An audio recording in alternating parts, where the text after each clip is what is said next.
오늘 제가 계속해서 요한복음 강해로 계속해서 말씀을 전하고 있습니다.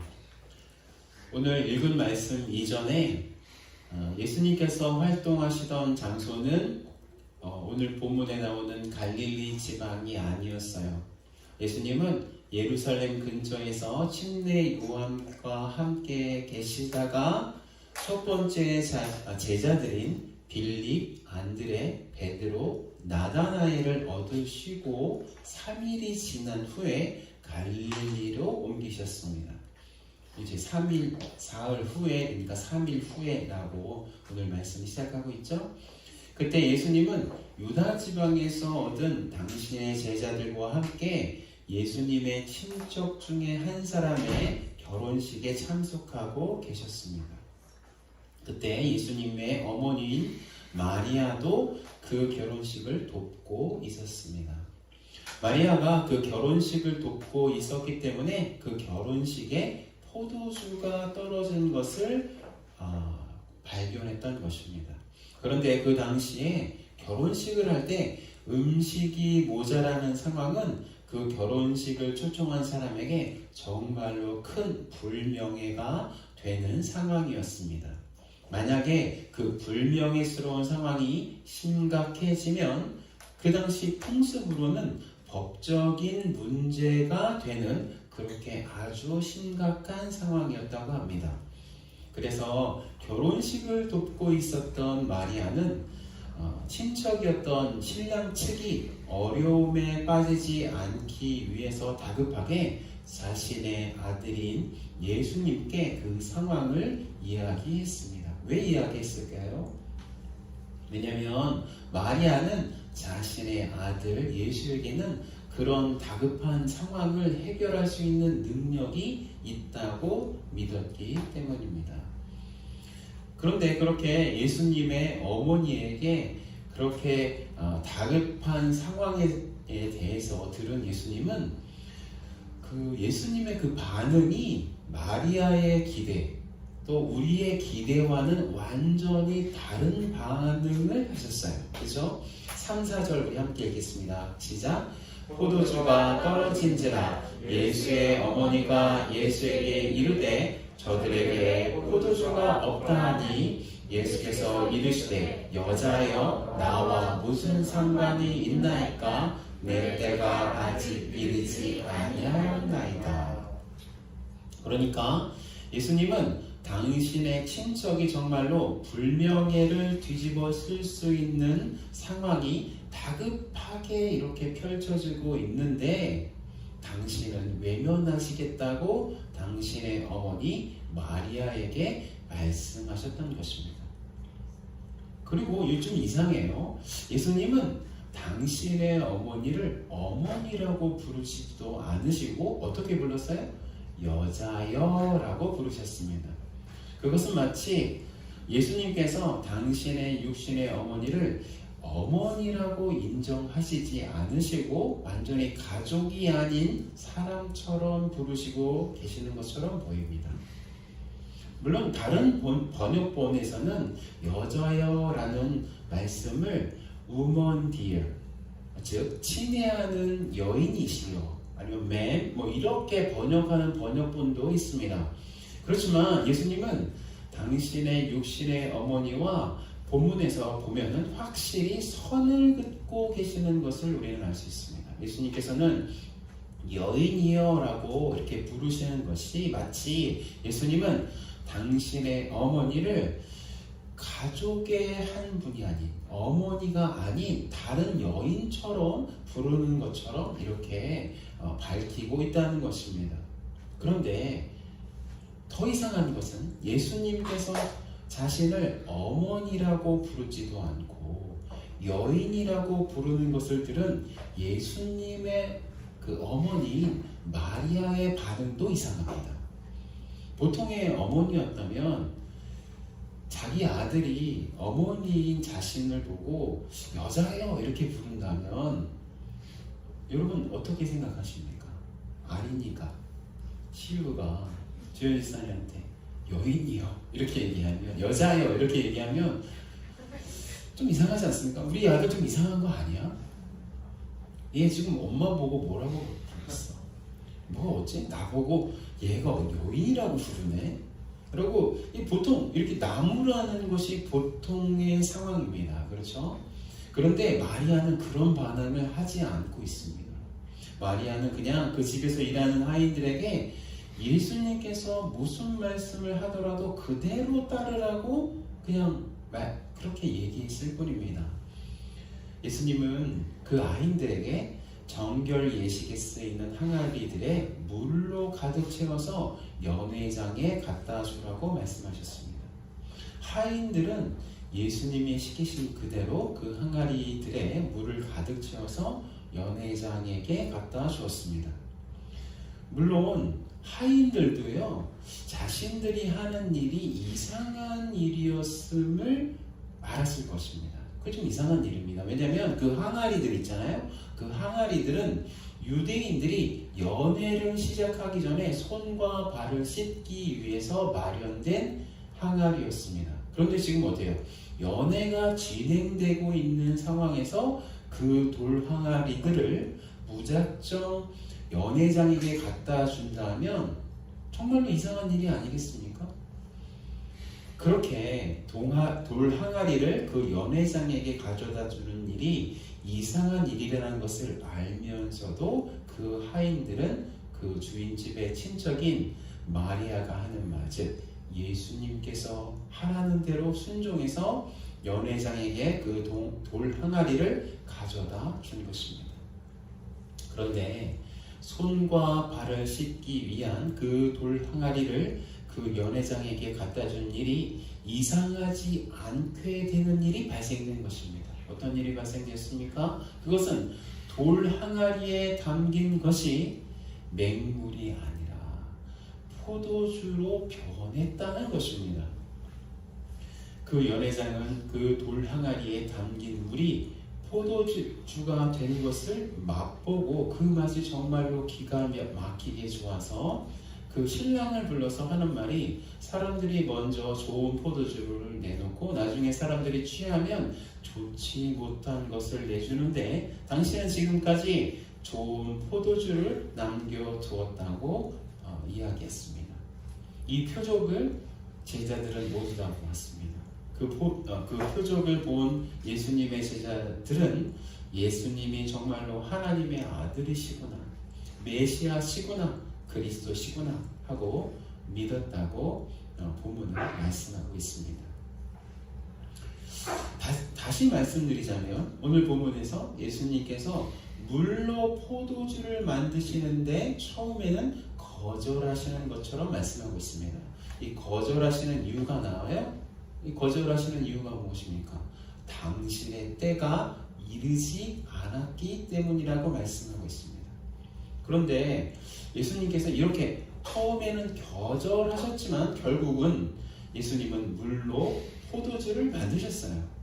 거절하셨는데 물로 포도주를 만드시는 것이에요. 그렇다면 예수님께서 물로 포도주를 만드셨을 때 예수님의 때가 이르지 않았다가 예수님의 때가 이르렀기 때문에 예수님은 물을 포도주로 만드실 수 있으셨다고 우리는 해석해야 합니다.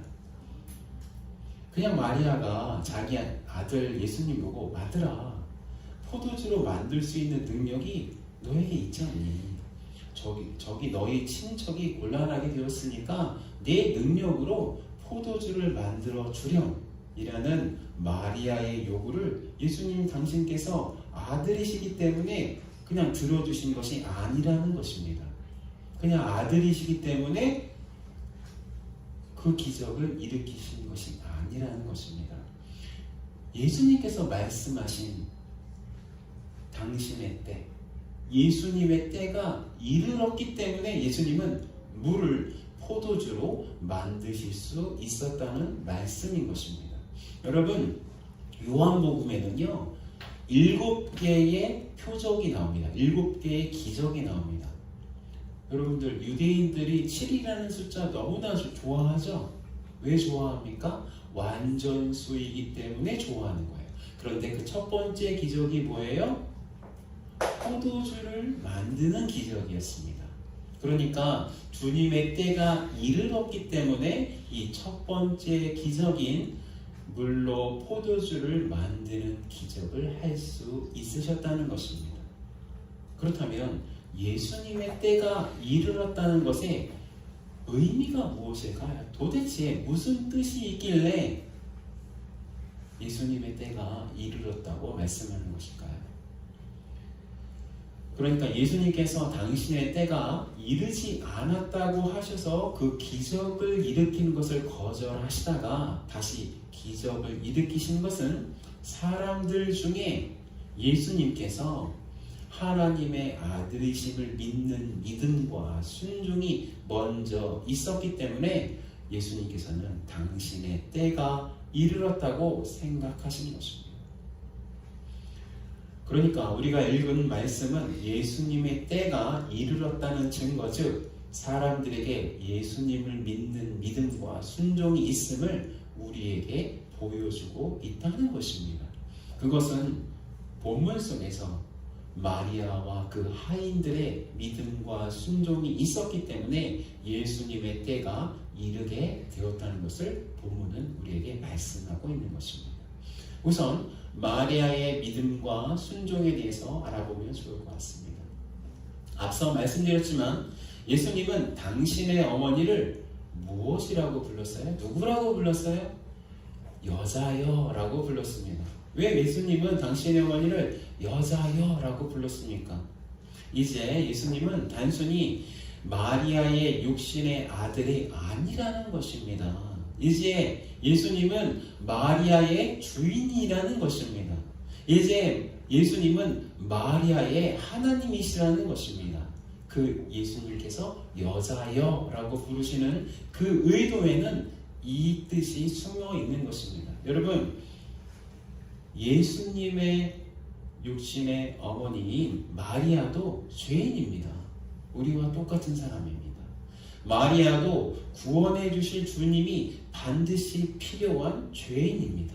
마리아도 예수님께서 마리아의 죄를 대신해서 짊어지고 십자가에서 죽임을 당하여 구원을 얻을 수 있는 우리와 같은 죄인이라는 뜻입니다. 그러니까 마리아도 예수님을 단순히 자신의 아들이 아니라 당신의 구세주 메시아이심을 인정했기 때문에 예수님께서 마리아에게 여인이여 라고 불렀을 때 아무런 인간적인 반응을 하지 않았다는 것입니다. 그러니까 예수님께서 자신의 때가 이르지 않았다는 말씀은 예수님이 마리아에게 자신을 당신의 아들이 아니라 자기의 주인으로 인정할 때가 이르렀으니까 라고 예수님이 자신의 육신의 어머니에게 대물으시는 것입니다.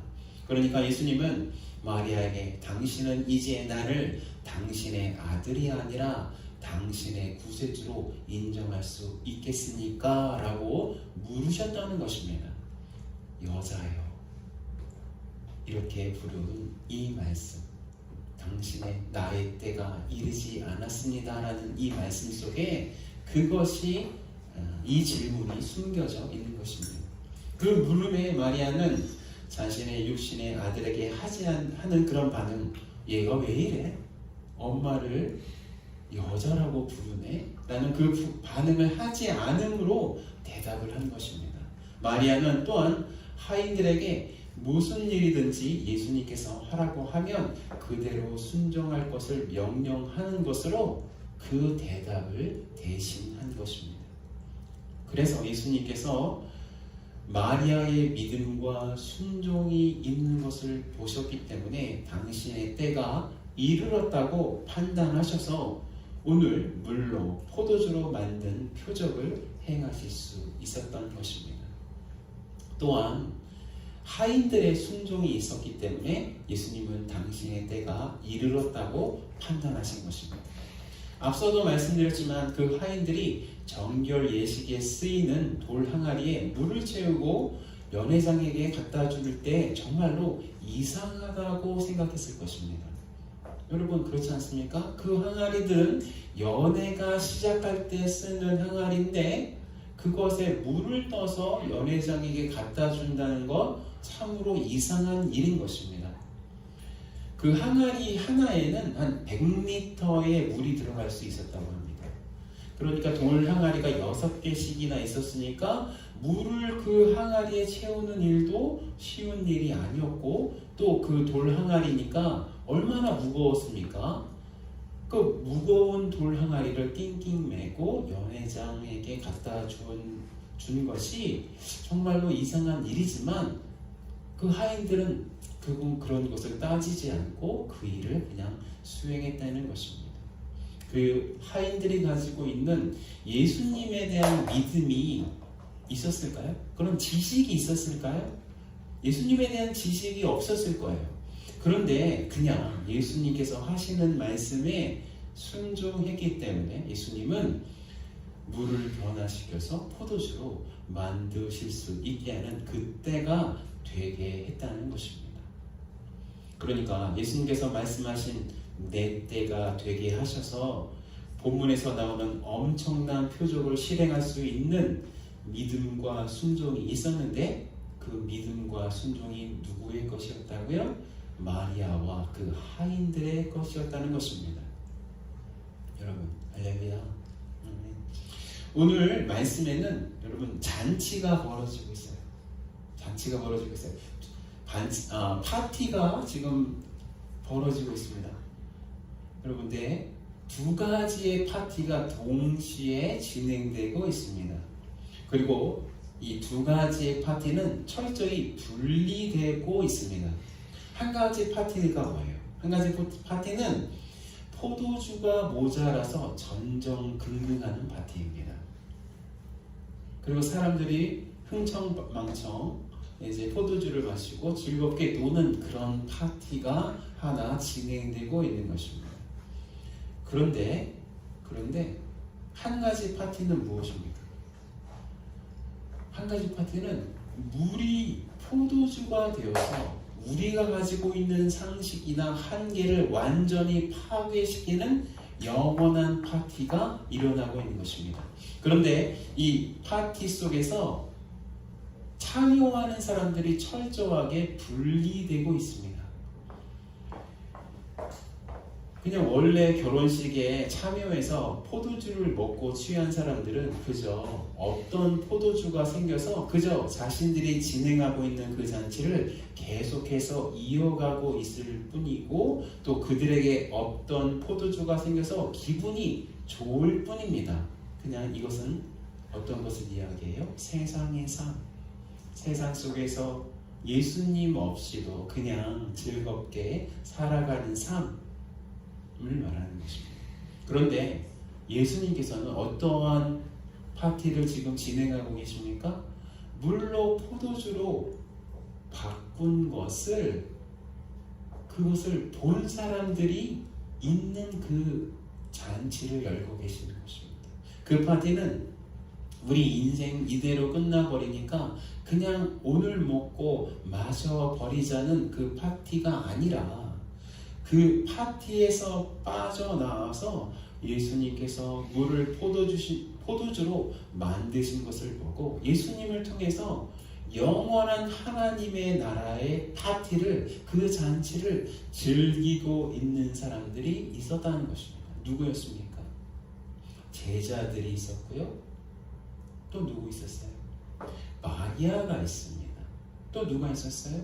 하인들도 그 하나님이 벌어주시는 그 잔치 속에서 즐기고 있는 것입니다. 하인들이 연회장은 그 포도주가 어디서 났는지 몰랐다고 했잖아요. 그죠? 그런데 하인들은 그것을 어디서 났는지 알았다는 것입니다. 그러니까 이 두 가지의 잔치가 한 곳에서 동시에 일어나고 있는데 한쪽은 그냥 결혼식 잔치가 일어나고 있고 한쪽은 예수님께서 베풀어 주신 물이 포도주로 된 것을 보고 그것에 감격하고 그것에 놀라워하고 그것에 하나님의 나라를 꿈꾸게 하는 그런 잔치가 이렇게 두 가지가 펼쳐지고 있는 것입니다. 여러분, 우리가요 예수님 안에 있지 못하면요 우리 인생은 포도주가 금방 없어져서 우리를 곤란하게 만드는 인생을 살 수밖에 없는 것입니다. 오늘 말씀에는요 포도주가 없다고 말씀하고 있습니다. 그 포도주라는 것에 우리는 여러 가지를 대입할 수 있습니다. 여러분, 포도주라는 그 괄호 안에 여러분 어떤 것이라도 우리는 대입할 수가 있어요. 우리의 돈이 없어서 우리는 전전긍긍한 삶을 살 수 있습니다. 그 포도주라는 것에 돈을 대체하면 말이 되는 것입니다. 그 포도주라는 그 빈 공간에 우리의 건강이라는 것을 대입하면 우리의 건강이 없어져서 우리는 곤란한 삶을 살 수 있습니다. 그 포도주라는 그 빈 공간에 성공이 없어져서 우리는 공허한 삶을 살 수 있습니다. 그 포도주라는 그 빈 공간에 평강이라는 것을 대입하면 말이 됩니다. 우리 한순간에 평강이 없어져서 우리는 피곤한 삶을 살 수 있습니다. 우리에게 부유함도요. 우리에게 부유함이 없어져서 우리는 가난한 삶을, 피폐한 삶을 살 수 있습니다. 그런데 이렇게 계속해서 부족함을 메꿔야 하고 계속해서 이 부족함 때문에 전전긍긍해야 하고 이렇게 부족함 때문에 계속해서 불안해야 하고 하는 이 삶이 삶 속에서 빠져나와서 하나님은 어디로 부르시는 거예요? 물이 변하여 포도주가 되는 삶 가운데 우리를 부르시는 것입니다. 그 삶 가운데 여러분 우리가 초청되어진 것입니다. 왜냐하면 예수님은 물로도 포도주를 만드실 수 있는 능력이 있으시고 그렇게 능력이 많으신 예수님이 바로 우리 자신을 위해서 언제나 애쓰시고 계시다는 것을 우리는 믿기 때문인 것입니다. 이 초청에 응한 사람들은 이 초청에 반응하는 사람들은 바로 예수님께서 언제든지 물이라도 포도주로 만드실 수 있는 능력이 있다는 것을 믿는 사람들, 그 사람들이 바로 누굽니까? 바로 우리 그리스도인이라는 것입니다. 여러분, 여러분의 삶 속에서 물이 포도주가 되는 예수님의 그 표적을 보고 싶으신가요? 오늘 본문에서 나오는 물이 변하여 포도주가 되는 그런 기적과 완전히 같은 표적은 아니지만 우리가 예수님 안에 있으면 우리는 예수님께서 행하시는 그런 기적을 다 경험할 수 있는 것입니다. 여기 오랫동안 신앙생활을 하시는 분들에게 지금 막 신앙생활을 시작한 분들이 우리 이제 청년들 중에 그런 분들이 좀 많은데 예배 끝나고 한번 여쭤보았으면 합니다. 예수님께서 여기 이제 전사님도 계시고 이제 집사님도 계시고 목사님도 사모님도 계시는데 예수님께서 행하신 표적이 당신에게 어떤 것들이 있나요? 라고 한번 물어보세요. 물어보시면 우리 성도님들은 아주 자랑스럽게 오늘 물이 포도주가 되는 것 같은 경험을 아주 자랑스럽게 말씀하실 것입니다. 왜냐하면 예수님 살아계시기 때문입니다. 왜냐하면 예수님 아직도 예수님 안에 있는 사람들에게 당신께서 살아계시다는 것을 알려주시기를 정말로 원하시는 하나님 그분이시기 때문입니다. 오늘 11절에서 예수님께서 행하신 기적을 기적이라고 하지 않고 무엇이라고 명명하고 있습니까? 표적이라고 말씀하고 있습니다.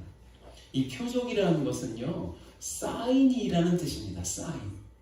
그러니까 예수님께서 일으키신 그 기적이 단순히 놀라운 일을 그냥 하신 것이 아니라 예수님께서 하신 이 일 때문에 우리는 무엇을 알 수 있냐면 예수님께서 바로 그리스도이시고 메시아이시고 우리의 구주시고 우리의 주인이시고 하나님이심을 그 사인을 통해서 우리는 알 수 있다는 것입니다. 그렇기 때문에 오늘 우리 예배에 참석하고 있는 이 성도님들은요 예수님이 하나님의 아들이시라는 그 표적을 누구나 가지고 계십니다. 다 물어보세요. 물어보세요. 한 분 한 분에게 물어보세요. 어떤 사인이 있었길래 예수님을 믿으셨냐고 물어보세요. 그럼 다 대답해 주실 거예요. 저에게도 물어보세요. 물론 저도 이제 말씀 중에 제가 어떠한 사인이 있었는지 여러분에게 말씀드릴 거예요.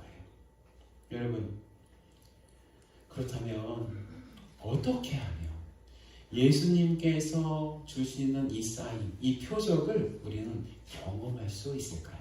첫 번째로 예수님을 주인의 자리로 모시자는 것입니다. 우리 대지를 함께 읽겠습니다. 시작!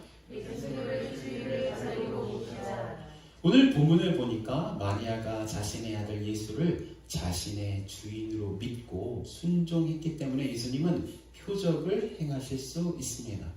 그렇다면 우리도 예수님을 우리의 주인으로 믿고 순종해야 하는 것입니다. 여러분, 지금 말씀을 전하는 타깃층이 우리 젊은이들이에요. 아직까지 예수님이 하나님이 되시는 것을 지금 막 믿기 시작하는 분들을 향해서 지금 말씀을 준비하는 거죠. 여러분, 왜 이 예배된 가운데 오셨어요? 우리 청년들? 또 우리 한참 믿고 계시는 우리 성도님들에게도 말씀드리는 거예요. 왜 여기 앉아 계시는 거예요? 예수님께서 정말로 하나님이신 것을 발견하려고 우린 여기에 있는 것입니다. 그러면 예수님께서 정말로 하나님이신지 아니신지를 예수님으로부터 오는 증거가 있어야 되지 않겠어요? 그런 표적이 있어야 되지 않겠어요? 거기에 대해서 우리는 관심을 가져야 됩니다. 예수님께서 정말로 진짜인지, 이 교회에서 그렇게 정재 목사가 매주마다 저렇게 떠드는 저 말이 정말 진짜인지 여러분 개인이 확인하셔야 되지 않겠습니까? 여러분, 그냥 교회가 분위기가 좋아서 우리 예배 다 드린 다음에 이 지겨운 예배 빨리 끝나고 나서 2층 가가지고 오늘 제 갈비 먹는데 갈비 맛있게 먹고 또 이렇게 사랑이 많으니까 따뜻하게 있다가 가면 기분도 좋아지고 참 좋은, 그렇게 하는 거 신앙생활이 아니에요. 그거는 한두 번 하면 실증 나기 마련입니다. 여러분, 진짜 신앙생활은 예수님께서 정말로 하나님이신가 아니신가를 내가 하나님이 주시는 그 표적을 받음으로 말미암아 믿게 되어지는 것이 신앙생활입니다. 어떻게 하면 그 사인을 여러분 받을 수 있습니까?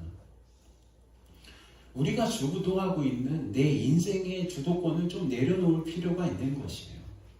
내가 가고 싶은 대로 가고 내가 하고 싶은 대로 하는 것에 그런 주도권 있잖아요. 그걸 좀 내려놓자는 것입니다. 어떻게 내려놓을 수 있을까요? 예수님께 우리 자신이 잡고 있는 그 인생의 운전대를 내어드리는 것입니다. 어떻게 내려놓을 수 있을까요? 여러분, 어떻게? 자신이 어떤 일을 결정할 때 나 자신이 원하는 대로 그냥 결정하는 것이 아니라 예수님께 여쭤보자는 것입니다. 어떤 일을 하기 전에 예수님께 이렇게 말씀드리는 것입니다. 예수님, 제게 이런 길이 펼쳐져 있습니다. 예수님, 제가 이런 일을 하려고 하는데 이 일을 하는 것이 맞을까요? 또한 어떤 사람과 이제 막 좋은 감정이 생기기 전에 관심이 생겼는데 예수님, 이 사람과 교제하고 싶은데 이 사람이 정말로 제게 맞는 사람일까요? 이런 질문을 하는 거예요. 예수님께 질문하는 것이 예수님께 우리의 운전대를 맡겨드리는 것의 출발입니다. 그러면 예수님은요, 살아계시기 때문에 우리가 드리는 그 질문에 어떤 방법으로든 대답하시는 분이십니다. 우리가 성경을 읽다가 갑자기 성경 말씀으로 말씀하실 때도 있고, 우리가 기도할 때 우리의 마음속에 평강으로 임하셔서 말씀하실 때도 있고, 우리의 신앙의 선배들과 이야기할 때 이것이 하나님의 뜻이구나 라고 생각할 때도 있고, 우리 생활 속에 정말로 뜻하지 않는 방법으로 예수님 우리에게 말씀하신다는 것입니다. 그리고 그렇게 예수님께서 응답하시는 것을 통해서 예수님께서 살아계시는 나의 하나님이시라는 표적을 얻는 것입니다. 이것도 하지 못하겠다면 예수님께 한번 따지듯이 한번 기도해 보세요. 예수님 정말 살아계신 분 만지세요? 나에게 좀 나타나 봐 주세요. 나에게 증거를 좀 주세요. 예수님, 물이 변하여 포도주가 되었다는데 그런 응답이 제 삶 속에 있을 수 있도록 도와주세요. 예수님을 믿을 수 있도록 도와주세요. 라고 예수님께 여쭤보는 것입니다. 두 번째로는 예수님에 대한 지식이 없어서 예수님을 믿고 순종해 보자는 것입니다. 우리 대신 함께 읽겠습니다. 시작. 예수님에 대한 지식이 없어도 예수님을 믿고 순종해 보자. 오늘 말씀에서 하인들은 예수님의 지식이 없었어요. 그런데 예수님에 대한 지식이 없는데도 그냥 순종했기 때문에 예수님이 하나님의 아들이심을 경험했습니다. 물이 변하여 포도주가 되는 그 잔치 속에 누가 속해 있는 것이에요? 하인들이 속해져 있는 것입니다. 그 하인들은 예수님이 정말로 메시아이시구나라는 그 놀라운 잔치를 누렸던 것입니다. 그래서 우리도 예수님에 대한 지식이 없어도 예수님이 말씀하시는 것에 그냥 한번 순종해 볼 필요가 있어요. 그냥 한번 따라가 볼 필요가 있는 것입니다. 제가 설교 시간에 몇 번 말씀드린 적이 있는데요. 제가 대학교 때 처음으로 해외 전도 여행이라는 것을 나간 적이 있습니다. 그때 물론 예수님에 대한 지식이 그렇게 많이 있지 않았어요. 저도 믿음도 그렇게 확실하지 않았습니다. 그저 마음속에 이 전도 여행을 통해서 하나님의 살아계심을 확인하면 좋겠다는 그런 마음으로 그 전도 여행을 준비했습니다. 그러니까 하나님께 질문을 저도 던진 거예요. 하나님께서 살아계시다면 저에게 사인을 주세요. 라고 질문을 던진 겁니다. 제가 돈이 있었을까요? 돈이 없었어요. 돈이 없었고 부모님께 여쭤보니까 그때 저희 부모님 믿지 않으시는 분이었으니까 당연히 반대하셨죠. 얘가 미쳤나? 교회에 미쳤나 보네. 교회 대학교 보내놨더니 해외로 무슨 전도 여행을 가? 이런 반응이셨죠. 물론 돈도 대줄 수 없다고 말씀하셨습니다. 그런데 조건이 제가 이제 성인이니까 네가 돈이 있다면 갔다 오라는 것입니다. 그럼 그거는 내가 승낙할 수 있다. 부모님 말씀하신 거죠. 그래서 우선 제게 신청비가 내야 되는데 5만 원이 있었어요. 그래서 5만 원을 냈습니다. 근데 그 5만 원을 냈더라도 그 제가 만약에 가지 못하면 그 5만 원은 그냥 날아가 버리는 것입니다. 제가 이제 알바하고 막 그래가지고 한 30만 원 모았어요. 정말로. 그리고 제가 어떠한 마음이냐면 알바하고 열심히 모으고 그러면 그 나머지 돈은 부모님이 채워주시겠지라는 그런 기대로 제가 알바 열심히 해서 30만 원을 모았습니다. 나머지 돈이 90만 원이 이제 있어야 갈 수 있었는데 저희 부모님 눈도 깜짝 안 하시더라고요. 말을 안 했겠어요? 제가 말했죠. 근데 어머니 제가 30만 원을 모았는데 60만 원 좀 달라고. 그럼 너는 못 가는 거지. 이렇게 얘기한 거예요. 다음 날까지 제가 60만 원을 채웠어야 했습니다. 그래서 그때 제 통장이 있었는데 갑자기 이 동암역 절철역에 이제 ATM기가 있었는데 거기에서 잔액을 한번 확인하고 싶은 마음이 생긴 거예요. 그래서 제 잔액을 확인했는데 그때 통장을 만들 때 쓰였던 5천 원에 이렇게 딱 찍혀 있어야 되는데 6만 5천 원이 이렇게 찍혀 있더라고요. 그래서 선배들이 이제 6만 원 헌금했나 보다 이런 생각이 들었던 거죠. 근데 가만히 보니까 오자 앞에 6이 바로 있는 게 아니라 오자 앞에 0이 하나 있는 거예요. 그리고 6이 있는 거예요. 눈을 이렇게 해서 보니까 60만 5천 원이 있었던 거예요. 제게 얼마 필요했죠? 60만 원 필요했죠. 60만 원 그 돈을 찾아서 그 다음날 나고 그때 인도로 가는 전도여행 제가 갈 수 있었어요.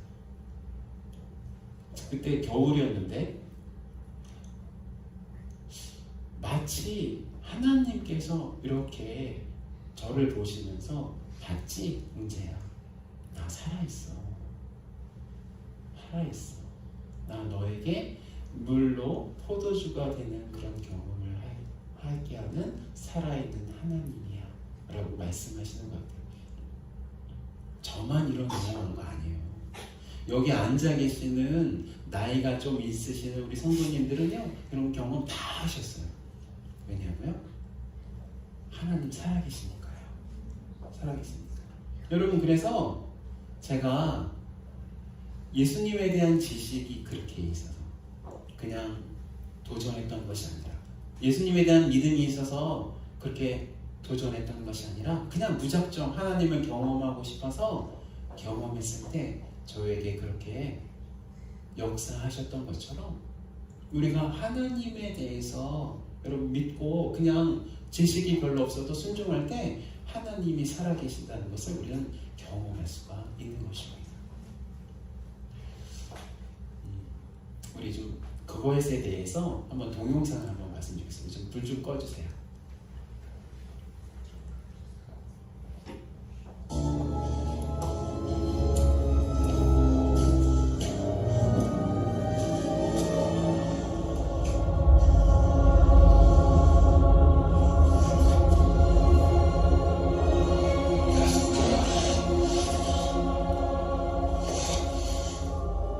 Only brutal lion's head.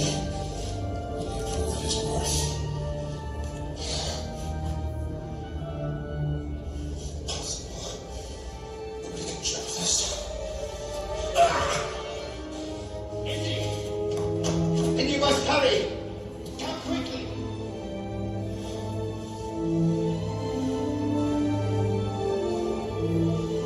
It's a leap of faith. You must believe, boy. You must believe.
너무나 유명한 영화인데요. 인디아나 존스의 영화입니다.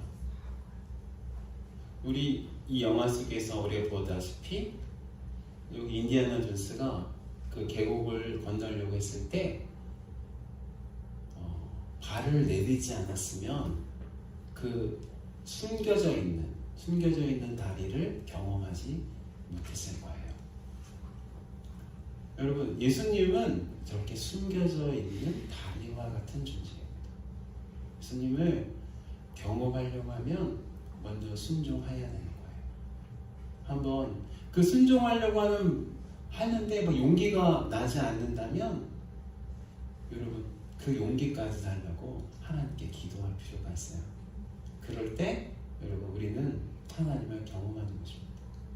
우리 교회가 어떠한 장소냐면요, 우리가 하나님을 경험할 수 있는 그런 도전을 할 수 있는 그런 기회를 제공하는 곳이 우리 교회입니다.